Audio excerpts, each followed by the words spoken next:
ఆంధ్రప్రదేశ్ రాష్ట్రంలో వైఎస్ఆర్సీపీ నెంబర్ 2 అయినటువంటి విజయసాయి రెడ్డి పార్టీకి అలాగే రాజకీయాలకు తన రాజ్యసభ సభ్యత్వానికి రాజీనామా చేయడం జరిగింది. విజయసాయి రెడ్డి రాజకీయాల నుండి తప్పుకోవడం ఒక సంచలనమని చెప్పవచ్చు. అయితే విజయసాయి రెడ్డి ఎపిసోడ్ మాత్రం ఇప్పట్లో ఆగేలా కనిపించడం లేదు. విజయసాయి రెడ్డి రాజకీయాలకు గుడ్ బై చెప్పి వ్యవసాయం చేసుకుంటాను అని ప్రకటించినప్పటికీ విజయసాయి రెడ్డిపై మాత్రం రాజకీయ విశ్లేషకులు మాత్రం రకరకాలుగా అంచనాలు వేసుకుంటున్నారు.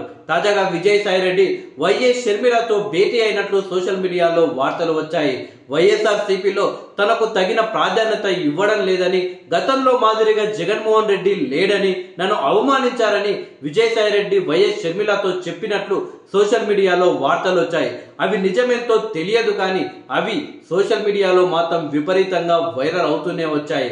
అయితే అంతేకాకుండా విజయసాయి రెడ్డి రాజకీయాలకు గుడ్ బై చెబుతూ తను రాసిన లేఖను గమనిస్తే అందులో ముఖ్యంగా బీజేపీ నాయకులు నరేంద్ర మోడీ గారిని, అమిత్ షా గారిని పొగడడం అందరినీ ఆశ్చర్యానికి గురి చేసింది. అంతేకాకుండా ఏకంగా ఏపీ ముఖ్యమంత్రి చంద్రబాబు నాయుడు గారిని, జనసేన డిప్యూటీ సీఎం పవన్ కళ్యాణ్ గారిని అయితే ఆకాశానికైతే ఎత్తారు. పవన్ కళ్యాణ్ నా చిరకాల స్నేహితుడు అంటూ ఒకే ఒక లైన్ ఏదైతే విజయసాయి రెడ్డి రాశాడో అది ఇప్పటికీ సోషల్ మీడియాలో వైరల్ అవుతూనే ఉంది.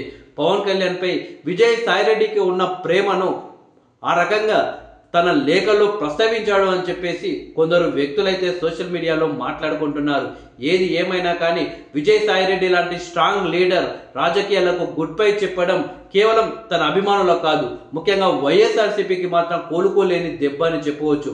విజయసాయి రెడ్డి లాంటి నమ్మకస్తుడిని జగన్మోహన్ రెడ్డి కోల్పోయాడని చెప్పవచ్చు. అయితే విజయసాయి రెడ్డి నెక్స్ట్ రాజకీయంగా ఎలాంటి స్టెప్పులు తీసుకుంటాడనేది ఇప్పుడు ఆసక్తికరంగా మారింది. అతను రాజకీయాలకు గుడ్ బై చెప్పాడు అని చెప్తున్నప్పటికీ లేదు, విజయసాయి రెడ్డి రీఎంట్రీ మాత్రం తప్పకుండా ఉంటుంది. అయితే విజయసాయి రెడ్డి తెలుగుదేశం లేదా జనసేన పార్టీ అలాగే కాంగ్రెస్ పార్టీలో మాత్రం తప్పకుండా చేరడు. తన నెక్స్ట్ చేరిక బీజేపీలో ఉంటుంది. ఎందుకంటే విజయసాయి రెడ్డి 2014 నుండి బీజేపీతో ఢిల్లీలో మంచి స్నేహం ఉంది. బీజేపీలో కీలక నాయకుల దగ్గర విజయసాయి రెడ్డికి జగన్మోహన్ రెడ్డి కంటే ఎక్కువ గౌరవం బీజేపీ నాయకుల దగ్గర సాయి రెడ్డికి ఉంది అని చెప్పేసి రాజకీయ విశ్లేషకులు అయితే అంటున్నారు. సో మొత్తానికి విజయసాయి రెడ్డి మాత్రం తిరిగి రాజకీయ ఎంట్రీ ఇచ్చి బీజేపీలో చేరితే మాత్రం కూటమికి మాత్రం తిరుగు లేదని చెప్పవచ్చు. ఒక రకంగా ఢిల్లీలో ఇక వైఎస్ఆర్సీపీ లేదని చెప్పవచ్చు. ఎందుకంటే విజయసాయి రెడ్డి వైసీపీ విజయసాయి రెడ్డి ఇన్నాళ్ళు ఢిల్లీలో. సో బీజేపీకి జగన్మోహన్ రెడ్డికి ఇంత స్నేహం ఉండడానికి కూడా విజయసాయి రెడ్డి కారణం. సో పవన్ కళ్యాణ్ ఎంట్రీ ఇచ్చి వైసీపీని కాస్త బీజేపీ నుండి దూరంగా జరపడం జరిగింది. సో అది గమనించే విజయసాయి రెడ్డి ఇక లాభం లేదు, ఇక ఢిల్లీలో బీజేపీతో ఉండాలి అంటే జగన్ని దూరం పెట్టాల్సిందని చెప్పేసి వైసీపీని దూరం పెట్టి కొన్ని రోజుల పాటు రాజకీయాలకు దూరంగా ఉండి బీజేపీలో ఎంట్రీ ఇవ్వాలని సాయి రెడ్డి ఆలోచిస్తున్నట్లయితే వార్తలు వస్తున్నాయి.